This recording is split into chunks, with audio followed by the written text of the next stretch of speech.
여러분 안녕하십니까? 말씀 키노트의 패스터 데이빗입니다. 오늘은 전도서 7장 14절을 읽도록 하겠습니다. 형통한 날에는 기뻐하고 공고한 날에는 생각하라. 하나님이 이 두 가지를 병행하게 하사 사람으로 그 장래일을 능히 헤아려 알지 못하게 하셨느니라. 한 구절 읽어드렸습니다. 대부분 사람들이 성경을 읽을 때 마음속에서 나도 저 사람처럼 좀 은혜를 입었으면 좋겠다라는 생각을 대부분 합니다. 야, 참 놀랍다. 나도 저렇게 잘 되면 좋겠다. 하지만 많은 사람들이 그렇게 외형적으로 보여지는 것들을 그런 축복이나 기적이나 그런 것들을 나도 맛보고 싶다라는 정도에서 끝이 나지. 어떻게 해서 저 사람은 저런 은혜를 입게 되었을까? 어떻게 해서 저 사람은 저러한 축복을 받게 되었을까? 어떻게 그러한 마음을 가질 수 있었지? 어떻게 저러한 마음의 세계를 형성할 수가 있지? 라고 관심을 갖고 자세하게 들어보는 사람들은 별로 많지 않은 것 같습니다.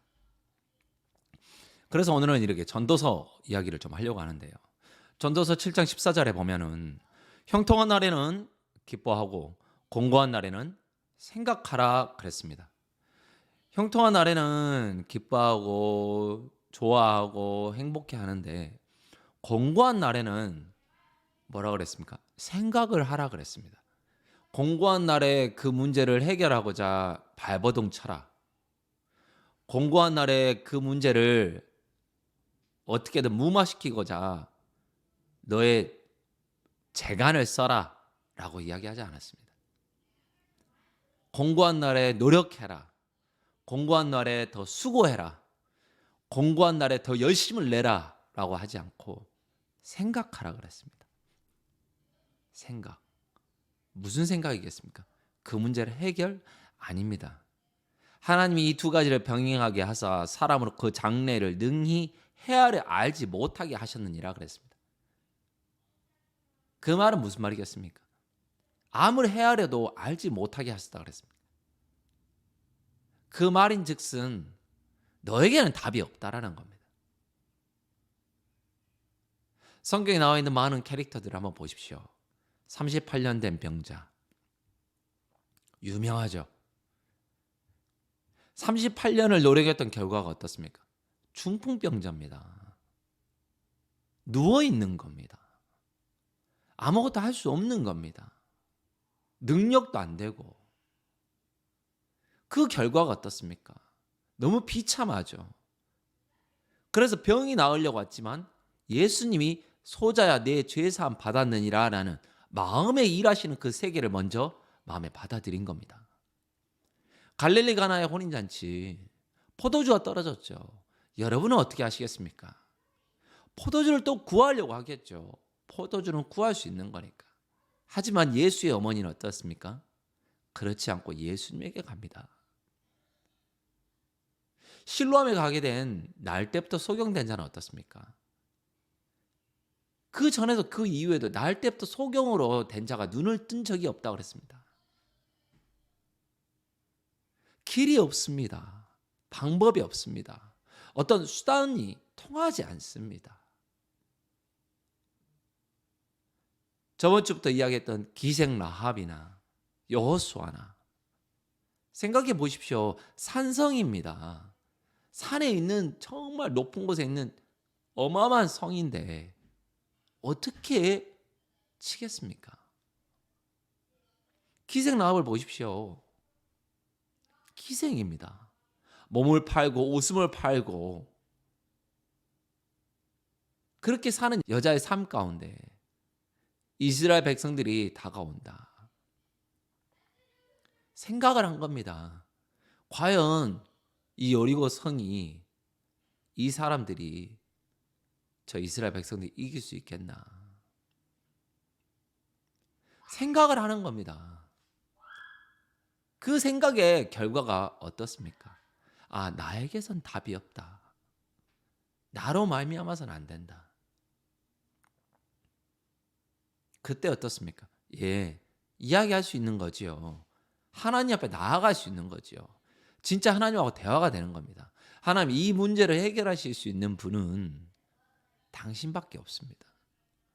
온전히 하나님 한 분만을 바라볼 수 있는 마음의 세계가, 마음의 길이 형성이 된 겁니다. 물은 낮은 곳으로 흐르는 것처럼 우리가 바닥에 물을 뿌려보면 우리가 봤을 땐 바닥은 참 평평한데 물은 그렇지 않죠.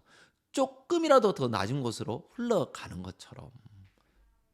왜 물이 저쪽으로 흘러가지? 예, 그쪽이 더 낮기 때문입니다. 우리가 위에서 봤을 때는 낮아 보이지 않고 다 똑같은 평평한 땅인 것 같지만 물은 그렇지 않은 것처럼 우리 마음의 세계도 길이 나는데 마음의 세계에서도 찾는 게 있는데 한번 성경을 통해서 나와 있는 그러한 주인공들, 그러한 사람들을 통해서 그 마음의 세계가 어떻게 형성이 되고 어떤 마음을 가졌을 때 하나님께서 어떻게 일하시는지를 한번 보라는 겁니다. 많은 사람들이 하나님 저 복 주세요라고 막연하게 이야기하지.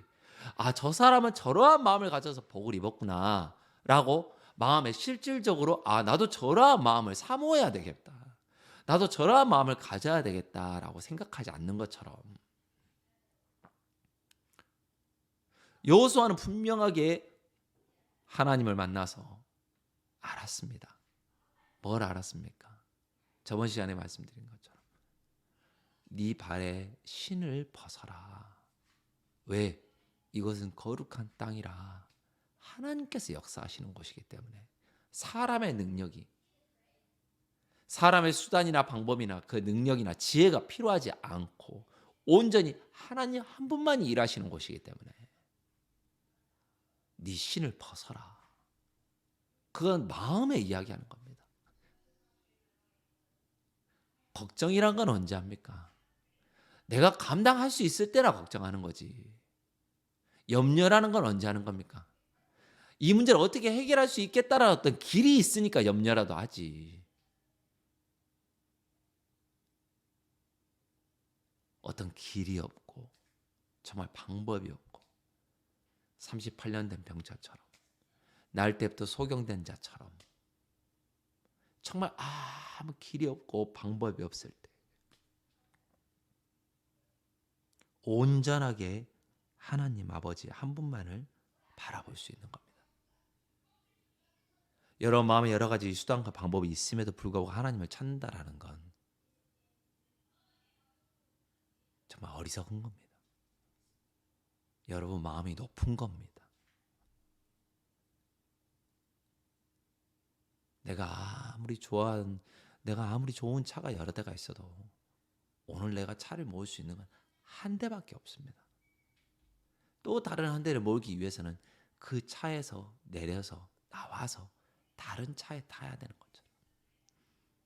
우리 마음의 세계도 그렇습니다. 형통한 날에는 기뻐하고 공고한 날에는 생각해라. 사람으로 그 장래의 일을 능히 헤아려 알지 못하게 하셨느니라 라고 전도서에 이야기하고 있습니다. 그 말은 무슨 말이겠습니까? 네가 어떤 감당할 수 없는 문제를 만나게 된다면 너가 해결하려지 말고 그 공고한 가운데 생각해라. 네 마음의 주인이 누구인지, 너인지 아니면 나인지. 그래서 신앙은 굉장히 쉽고 간단한 겁니다.